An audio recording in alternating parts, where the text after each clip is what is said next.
کاری اور کاروباری مواقع تو بڑھیں گے، ملکی معیشت میں مثبت اثر بھی پڑے گا، منصوبے عوام کے لیے براہ راست روزگار کے مواقع پیدا کریں گے، پاکستان اور ملائیشیا کے دوستانہ تعلقات مضبوط ہوں گے، خطے میں تعاون فروغ پائے گا، حکومت کی مثبت شبیہ عوام میں مضبوط ہوگی، حکومتی کارکردگی کے بارے میں اعتماد بھی بڑھے گا۔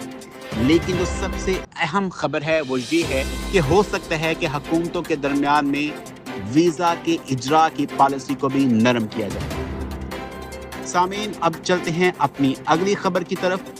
وزیر اطلاعات پنجاب عظمیٰ بخاری کی پیپلز پارٹی پر شدید تنقید، شرجیل میمن کے مناظرے کے چیلنج پر بھی سخت جواب۔ وزیر اطلاعات پنجاب عظمیٰ بخاری نے پیپلز پارٹی پر طنزیہ انداز میں تنقید کی ہے اور کہا ہے کہ پیپلز پارٹی ہمارے اتحادی ہیں، لیکن جیسی بات کریں گے ویسا جواب بھی آئے گا۔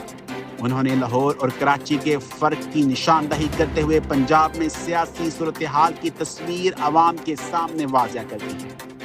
سامعین، اب چلتے ہیں اس نیوز کی انالیسس کی طرف، یعنی اس خبر کے تجزیے کی طرف۔ یہ بیان پیپلز پارٹی اور پنجاب حکومت کے درمیان کشیدگی بڑھا سکتا ہے۔ طنزیہ اور تیز بیانات عوام اور سوشل میڈیا میں مباحث پیدا کر سکتے ہیں۔ لاہور اور کراچی کے فرق کو اجاگر کر کے پارٹی اپنی مضبوطی دکھانے کی کوشش بھی کرے گی، یعنی کہ نون لیگ۔ بیان سے عوامی رائے اور پارٹی کی حکمت عملی دونوں متاثر ہو سکتے ہیں۔ سامعین، اب چلتے ہیں اپنی جو اگلی خبر ہے وہ یہ ہے کہ حماس اور جنگ بندی کے حوالے سے جو ایک تنازعہ بیانات چل رہے ہیں اس کی طرف۔ عرب میڈیا حماس جنگ بندی کے لیے اسلحہ سپرد کرنے پر غور کر رہی ہے، جبکہ ترک میڈیا حماس نے اس دعوے کی سختی سے تردید کی ہے۔ عرب میڈیا نے دعویٰ کیا تھا کہ حماس جنگ بندی کے لیے بین الاقوامی نگرانی میں اپنے ہتھیار سپرد کرنے کا ارادہ رکھتی ہے، لیکن ترک میڈیا کے مطابق حماس نے اس خبر کی سختی سے تردید کی ہے اور کہا ہے کہ وہ غیر مسلح ہونے پر غور نہیں کر رہے۔ یہ تنازعہ مشرق وسطیٰ میں جاری سیاسی کشیدگی کے حوالے سے بہت اہم ہے۔ سامعین، ہم چلتے ہیں اب اس خبر کے تجزیے کی طرف۔ تو حماس کا موقف خطے میں سیاسی استحکام اور امن مذاکرات پر اثر ڈال سکتا ہے۔ عرب اور ترک میڈیا میں بیانات میں فرق عوام میں الجھن پیدا کر سکتے ہیں۔ جنگ بندی کے امکانات کمزور، کشیدگی بڑھ سکتی ہے اور مسئلے میں عوام کی توجہ پاکستان میں بھی اس پر نظر رکھی جاتی ہے۔ یعنی اس خبر کو تمام پاکستانی عوام بالخصوص امت مسلمہ اس کو بہت باریکی سے دیکھ رہی ہے کہ حماس جو ہے وہ کیا بیانات دے رہی ہے، اور ترک میڈیا اور آل اوور دا ورلڈ جو جتنا بھی میڈیا اس پر کام کر رہا ہے وہ کیا کیا بیانات دے رہی ہے۔ حماس جو ہے وہ اپنے آپ کو غیر مسلح ہونے کی بات تو کرتا ہے، لیکن وہ کہتا ہے کہ میں اسرائیل کے سامنے غیر مسلح نہیں ہوں گا، میں آزاد فلسطینی اتھارٹی یعنی فلسطینی حکومت جو بھی قائم ہوگی میں اس کے سامنے غیر مسلح ہونے کو تیار ہوں۔ سامعین، اس کے بعد اگلی خبر جو ہے وہ یہ ہے کہ سعودی وزارت حج و عمرہ نے اعلان کیا ہے کہ اب وزٹ، فیملی وزٹ، سیاحتی یا ٹرانزٹ ویزا رکھنے والے بھی عمرہ ادا کر سکیں گے۔ یہ اقدام پاکستانی زائرین کے لیے سہولت فراہم کرنے اور مذہبی سیاحت کو فروغ دینے کے لیے کیا گیا ہے۔ سامعین، اب چلتے ہیں اس کے تجزیے کی طرف۔ تو پاکستانی عوام کے لیے خوشخبری ہے کہ مذہبی رسومات میں آسانی ہوگی۔ جو بھی کسی بھی ویزا کی صورت میں سعودی عرب جائے گا وہ ضرور چاہے گا کہ میں عمرہ کر لوں، تو یہ ایک بہت بڑی آسانی ہے۔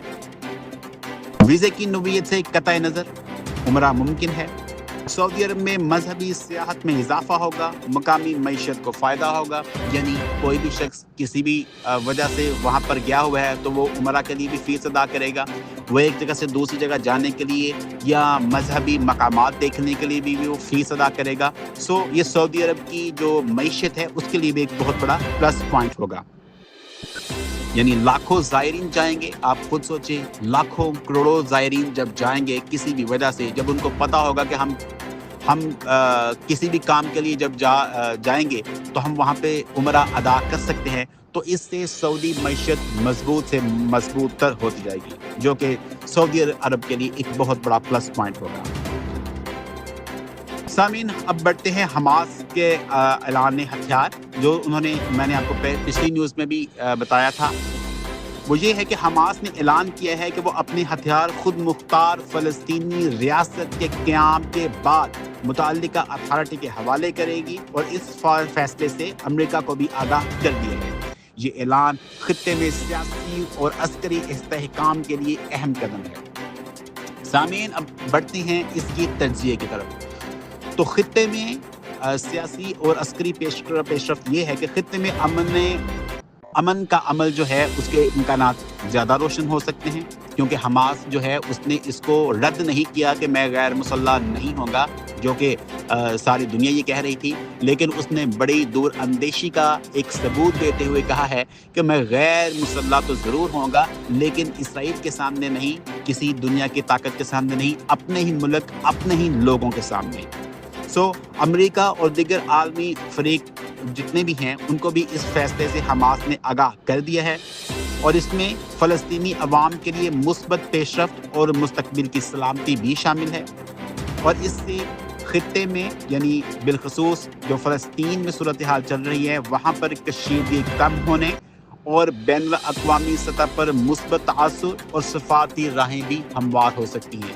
جب جو حماس ہے، جب اس نے بتا دیا ہے کہ میں غیر مسلح ہوں گا لیکن فلسطینی گورنمنٹ کے سامنے، تو یہ بہت بڑی بات ہے۔ اس سے جو جتنے بھی لوگ ہیں دنیا میں، بالخصوص جتنے بھی حماس کے حامی ہیں یا فلسطین میں جو ظلم و ستم ہو رہا ہے، اس چیز کے جو خلاف لوگ احتجاج کر رہے ہیں وہ اس عمل کو پسند کریں گے۔ سامعین، اب اس کے بعد جو اگلی خبر ہے، اور وہ تو میں نے آپ کو پہلے ہی بتا دی ہے، اب بڑھتے ہیں اپنی آخری خبر کی طرف، جو کہ ہے کہ پاکستان میں سونے کی قیمت میں اضافہ۔ پاکستان میں سونے کی قیمت میں اضافہ مسلسل جاری ہے۔ فی تولہ سونے کی قیمت 4,09,878 روپے اور 10 گرام سونا 3,51,404 روپے کا ہو چکا ہے۔ عالمی مارکیٹ میں فی اونس سونا $3,886 کا ہو چکا ہے۔ ماہرین کے مطابق ڈالر کی قدر میں اتار چڑھاؤ اور عالمی مارکیٹ میں بڑھتی ہوئی مانگ مقامی سطح پر قیمتیں بڑھانے کی وجہ بنی ہے۔ سامعین، جب ہم اس خبر کا تجزیہ کریں گے تو روپے کے مقابلے میں ڈالر کی قیمت میں اضافہ سونے کی قیمت کو براہ راست متاثر کرتا ہے۔ جب بھی ڈالر کی قیمت میں کمی بیشی ہوتی ہے تو ڈائریکٹلی اس کا جو امپیکٹ آتا ہے وہ سونے کی قیمت پر آتا ہے۔ اس کے علاوہ جب بھی عالمی منظرنامے پر سونے کی قیمت میں مانگ بڑھتی ہے تب بھی اس کی قیمت میں اضافہ ہو جاتا ہے۔ جب بھی ڈالر کی قیمت میں کمی بیشی ہوگی تو سونے کی قیمت میں بھی اضافہ ہوگا یا کم ہوگا، یا اگر پوری عالمی منظرنامے پر جو سونا ہے اگر اس کی مانگ میں اضافہ یا کمی بیشی ہوگی تب بھی اس کی قیمت پر جو ہے وہ کمی بیشی آئے گی۔